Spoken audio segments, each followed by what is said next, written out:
Ivan, ilan ngayon ang hawak ng mga rebelding Houthi at mayroon ba tayong ibang update doon sa iba pang mga Pilipinong tripulante ng MV Eternity Sea? Yes, Monica, ayon sa Department of Migrant Workers, kaninang alas 4 ng hapon, kinumpirma nito na 9 ng mga tripulante ng MV Eternity Sea ang hawak ngayon ng mga rebelding Houthi, habang 3 naman ang naiulat na fatality, habang isa ang nawawala pa rin.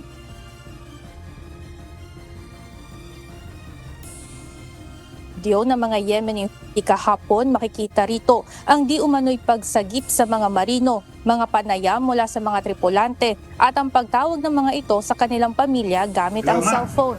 Ayon sa pinakahuling tala ng DMW, simula na nangyari ang paglusob sa barko noong July 7 at 8, 8 na ang ligtas na nakauwi ng Pilipinas noong July 16. Siya manghawak ngayon ng mga Houthi, habang 3 umano ang nasawi at isa ang nananatili pa ring nawawala. And today, we confirm, in coordination with our DFA, that the 9 are in the hands of the Houthi forces.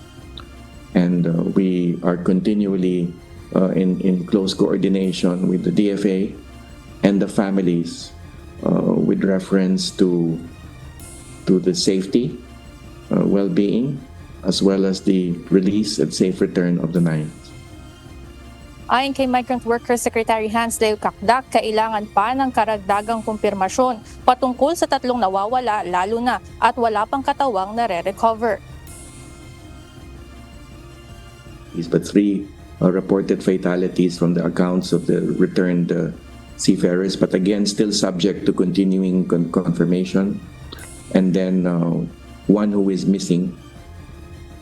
Samantala, sa tinatawag na 4th phase ng naval blockade ng Yemeni military, nagbabala ang mga ito na aatakihin nila ang lahat ng barkong may ugnayan o transaksyon sa mga pantalan sa Israel.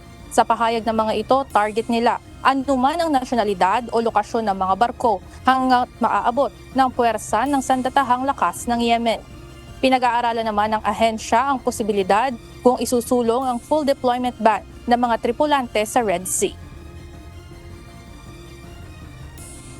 Definitely, we are reviewing the policy at the moment. As you know, the policy is a policy of diversion of routes for ships carrying Filipino seafarers. Not all ships anyway, but only those that intend to pass through the Red Sea and carry Filipino seafarers.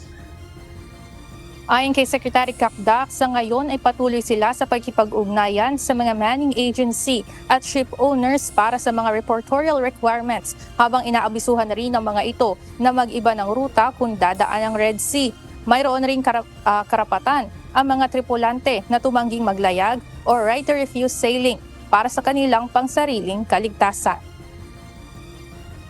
Monica, ayon sa Migrant Workers Chief, patuloy ang kanilang pakikipagtulungan sa Department of Foreign Affairs patungkol dito sa mga tripulante ng MV Eternity Sea. Kaugnay nito, tinutulungan na rin nila at patuloy ang kanilang koordinasyon sa pamilya ng 21 tripulante upang magbigay ng mga kinakailangang assistance.